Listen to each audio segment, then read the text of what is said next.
I am quite literally haunted by what I've seen. Those words from David Attenborough in 2020 sent shockwaves around the world. For over 7 decades, this man has witnessed more of Earth's beauty and its destruction than perhaps any human in history. He stood face to face with mountain gorillas, swam with blue whales, and walked through forests that no longer exist. But here's what most people miss. Attenborough isn't just a broadcaster. He's a time traveler who's watched our planet transform, and the lessons he's learned could determine whether civilization survives the next century. Today, we're diving into the 10 most powerful insights. Lesson 1. Wonder is the beginning of wisdom. Attenborough once said something profound. No one will protect what they don't care about, and no one will care about what they have never experienced. This is his foundational truth. Before he became an environmental activist, he was a child lying on his stomach, watching ants. Before he warned us about climate change, he was a young man mesmerized by birds of paradise in New Guinea. The lesson: wonder comes first, education follows, action comes last. He spent his entire career understanding that you can't guilt people into caring about nature. You have to make them fall in love with it first.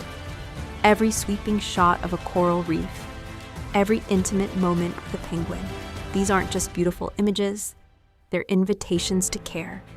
In our age of doom scrolling and despair, Attenborough reminds us that hope begins with awe. When you see the intricate dance of a hummingbird, you're experiencing what he calls the greatest privilege of being human. Lesson 2. Witness the truth, even when it hurts. In 2019, during the filming of Our Planet, the crew captured heartbreaking footage of walruses falling off cliffs in Russia because their sea ice had disappeared. Attenborough didn't look away, he made us watch. We have to face the facts, he stated plainly. This is vintage Attenborough, unflinching honesty wrapped in compassionate delivery. Our entire world is in danger. If we are to save it, people have to realize that the world is on our doorstep, that we are part of the world, that we have to conserve it, that the world is not there for plundering. We are part of the natural systems. And if we wish to save ourselves, we have to save those natural systems. And they have never, ever been at hazard in the way they are at this moment. Lesson 3. Time moves faster than we think. When I was born, there were 2.3 billion people on Earth. Now there are almost 8 billion. Attenborough uses his own lifespan as a measuring stick for planetary change, and it's devastating. In just one human lifetime, we've lost 68% of wildlife populations. Half the world's forests have vanished. Ocean fish stocks have collapsed. The living world can recover, he insists.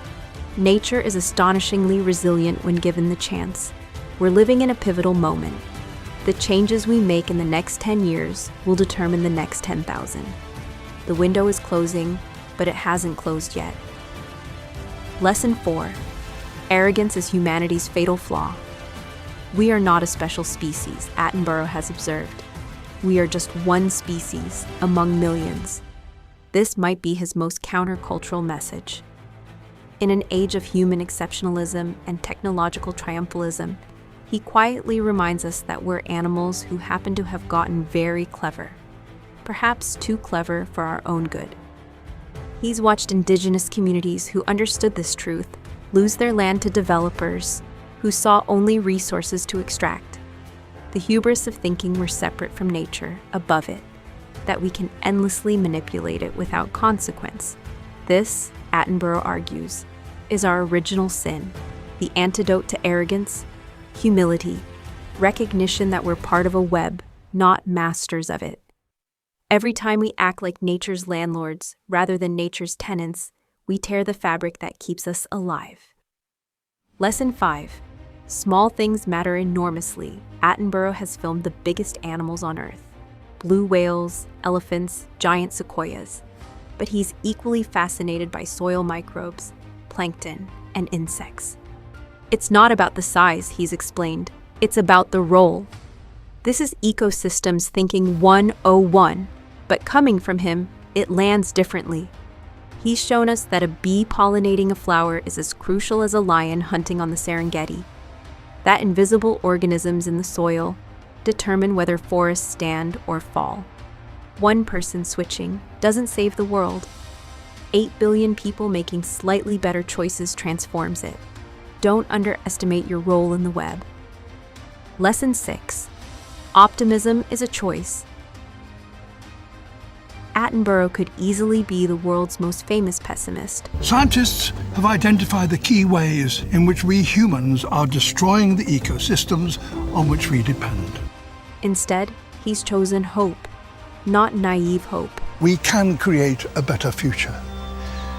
I might not be here to see it, but if we make the right decisions at this critical moment, we can safeguard our planet's ecosystems, its extraordinary biodiversity, and all its inhabitants. What happens next is up to every one of us. The future of humanity, and indeed all life on Earth, now depends on us, he stated. That's responsibility, not despair. He points to real victories. The recovery of humpback whales after hunting bans, the restoration of southern white rhino populations, the healing of the ozone layer after CFC restrictions. These prove that when humans cooperate and act decisively, we can solve enormous problems. But here's what makes his optimism powerful. It's conditional. He's essentially saying, we can fix this, but only if we act. Nature will recover, but only if we stop destroying it. Lesson 7. Education is the greatest tool for change. His entire career is a masterclass in education through storytelling. He could have made dry documentaries about ecology. Instead, he brought us inside termite mounds, underwater with sharks, into the intimacy of animal families.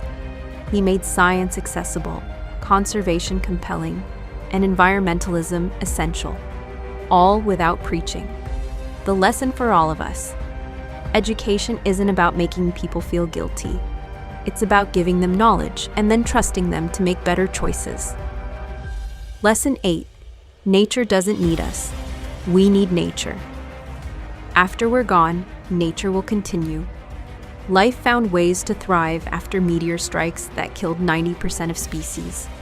It survived ice ages and volcanic apocalypses. It will outlive humanity if we destroy ourselves.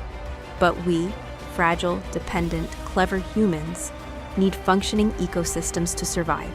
Every forest we protect, every wetland we restore, every species we save from extinction makes our own survival more likely. The planet will be fine eventually. The question is whether humans will be here to see it. Lesson 9. Joy and grief can coexist. Here's something remarkable about Attenborough. Despite the losses he's witnessed, his face still lights up when describing animals.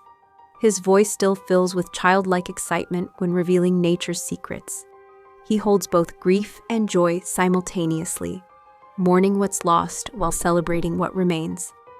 In A Life on Our Planet, he says, "I've had the most extraordinary life. It's only now that I appreciate how extraordinary."